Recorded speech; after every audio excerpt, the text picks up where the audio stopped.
As an engineer with zero knowledge of marketing field, I landed up at an online marketing firm. मैंने वहाँ social media team को join किया था. मेरा काम था ब्रांड्स को सोशल मीडिया प्लेटफॉर्म पर प्रमोट करना. I love my job because I use to get paid for spending time on platform like Facebook, Twitter and YouTube. मैं ब्रांड्स की ऑफरिंग्स को सोशल मीडिया प्लेटफॉर्म के थ्रू प्रमोट किया करता था. मेरी जॉब का सबसे मजेदार टाइम तब आता था जब मुझे किसी रीब्रांडिंग कैंपेन की ब्रीफ मिलती थी. अब ये रीब्रांडिंग क्या चीज होती है? रीब्रांडिंग के दौरान ब्रांड अपनी कंप्लीट आइडेंटिटी चेंज कर देती है और रीब्रांडिंग कैंपेन के दौरान मार्केटिंग एजेंसीज में बहुत केओस होता है. नए नए क्रिएटर्स बनवाने पड़ते हैं. ट्विटर पे नई टैगलाइन को ट्रेंड कराने के नए नए जुगाड़ ढूंढने पड़ते हैं. बहुत केओस होता है. मैंने अपने करियर में कई रीब्रांडिंग कैंपेन्स पे काम किया है, चाहे वो डिश टीवी की टैगलाइन डिश सवार है हो या उनकी HD offerings are you HD डिएट हो. माइक्रोमैक्स की टैगलाइन चेंज के टाइम तो हमने उनकी पूरी वेबसाइट ही डाउन कर दी थी और इन्फ्लुएंसर्स की मदद से ट्विटर पे ये ट्रेंड करा दिया था, माइक्रोमैक्स गॉन नट्स. फिर 2-3 घंटे बाद हमने ये रिवील किया कि माइक्रोमैक्स की अब नई टैगलाइन है नट्स, गट्स एंड ग्लोरी. और इसके साथ साथ हमने उनके नए स्मार्टफोन्स लॉन्च किए जिनकी परफॉर्मेंस उस टाइम मार्केट में उस प्राइस रेंज में सबसे अच्छी थी. अब ये ब्रांड अपने आप को रीब्रांड क्यों करती हैं? इसके कई रीजंस होते हैं. Here are the top 10 reasons. Number 1, internationalization. जब इंटरनेशनल ब्रांड अपने आप को किसी और पार्ट ऑफ द वर्ल्ड में लॉन्च करती हैं तो वहां की इनसाइट को टैप इन करके और सारे सिनेरियोस को मैप करके अपनी ब्रांडिंग डिसाइड करती हैं. आपको लेस का ओरिजिनल नाम पता है? लेस का ओरिजिनल नाम स्मिथ्स है. ऐसे ही रेडार ने जब अपने आप को इंडिया में लॉन्च किया था तो अपने को रीब्रांड करके ट्विक्स नाम रख लिया था.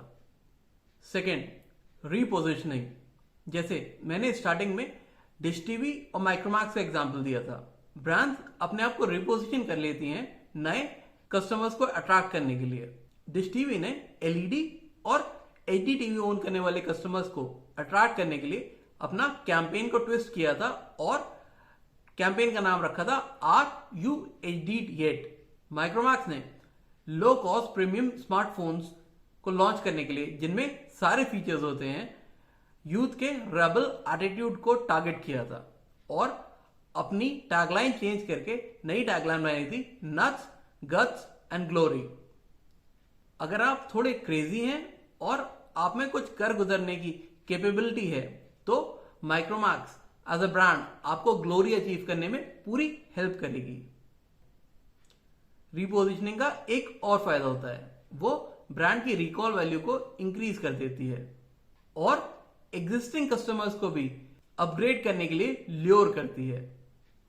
ब्रांड को फिर से लाइमलाइट मिल जाती है और ब्रांड और उसकी ऑफरिंग्स कन्वर्सेशंस का फिर से पार्ट बन जाती है. Third, rebranding because of the new CEO. जब किसी ब्रांड को एक नया सीईओ ज्वाइन करता है तो वो फ्रेश एनर्जी इन्फ्यूज करने की कोशिश करता है. वो ब्रांड के वर्किंग पैटर्न को मॉडिफाई करने की कोशिश करता है. When Steve Jobs return to Apple in 1997, उन्होंने ब्रांड का लोगो ही बदल दिया था. एप्पल के लोगो में पहले रेनबो कलर्स थे, पर स्टीव जॉब्स ने ज्वाइन करते ही साथ ब्रांड का लोगो मेटालिक बना दिया था और ब्रांड का परसेप्शन कंप्लीटली चेंज कर दिया था. After that Apple again start portraying itself as an ultra premium and cult brand. Fourth, outdated image. दुनिया बहुत जल्दी मूव करती है, जिंदगी दौड़ती भागती रहती है. किसी भी ब्रांड को रिकॉल वैल्यू जनरेट करने के लिए रेगुलर एफर्ट्स लगाने पड़ते हैं. यही रिकॉल वैल्यू टारगेट ग्रुप के बाइंग डिसीजंस को ऑल्टर करती है. ब्रांड्स को अपना स्पार्क मेंटेन करने के लिए अपनी ब्रांड इमेज को ऑल्टर करते रहना पड़ता है, चाहे वो लोगो हो या एक नया ब्रांड एम्बेसडर. अपनी इमेज इंप्रूव करने के लिए रेगुलर कैंपेन करने पड़ते हैं। Number 5, bad reputation. अगर किसी ब्रांड का नेगेटिव सेंटिमेंट इंक्रीज हो जाए, कस्टमर्स प्रोडक्ट्स और ऑफरिंग के बारे में गलत बातें करने लगे, तो इससे बचने के लिए ब्रांड को अपने आप को रीब्रांड करना पड़ता है और इमेज को इंप्रूव करने के लिए एफर्ट्स करने पड़ते हैं। मैकडॉनल्ड्स को हमेशा एक चीप और अनहेल्दी ऑप्शन के तौर पे ट्रीट किया जाता था। इसके अगेंस्ट एक डॉक्यूमेंट्री रिलीज हुई जिसका नाम था सुपर साइज मी।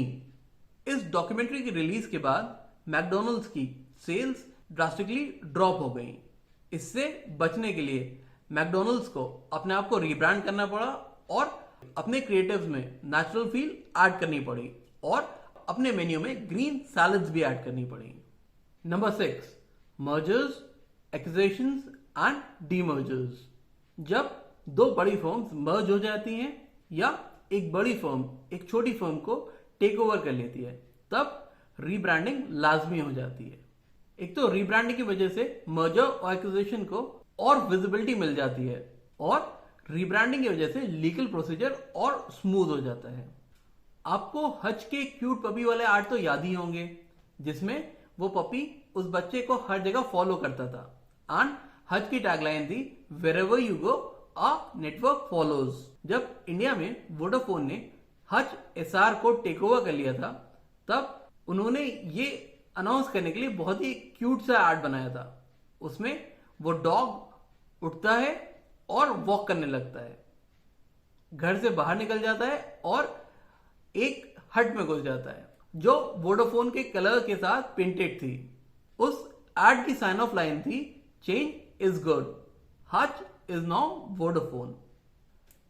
Number 7, changing markets. अगर आपकी ब्रांड टियर 1 सिटीज को टारगेट करती है तो मुमकिन है कि सारे ब्रांड कैंपेन्स उसी लिहाज से टारगेट किए गए होंगे।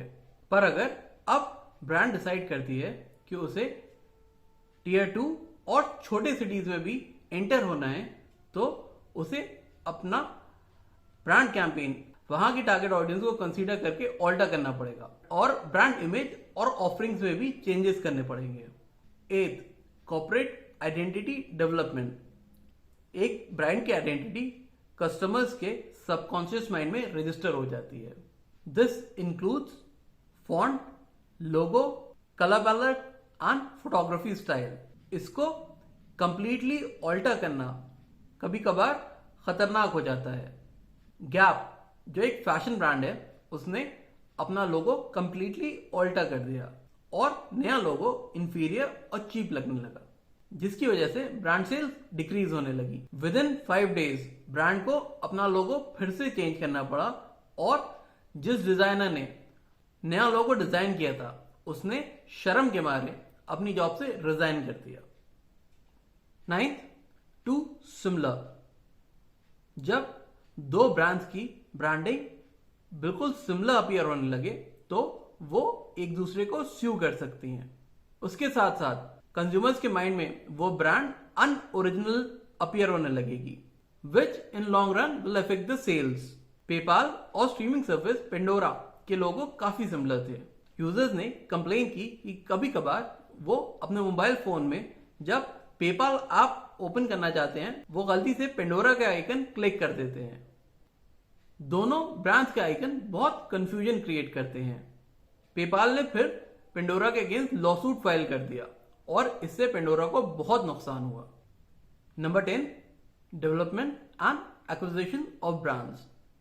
बड़ी बड़ी कंपनीज नए नए ब्रांड्स को इंट्रोड्यूस और एक्वायर करती रहती हैं। जब डाइवर्स पोर्टफोलियो हो जाता है तो उसके अकॉर्डिंग कंपनीज को अपने आप को रीब्रांड करना पड़ता है जिससे कंफ्यूजन ना क्रिएट हो। ये थे टॉप 10 रीजंस जिनकी वजह से कंपनीज अपने आप को रीब्रांड करती हैं। अगर आप किसी ब्रांड की मार्केटिंग टीम का पार्ट हैं और किसी पॉइंट के साथ रिलेट कर सकते हैं, then it is high time to make a change. Rebranding can have a massive impact on your business and can solve issues that are having negative effect on your success.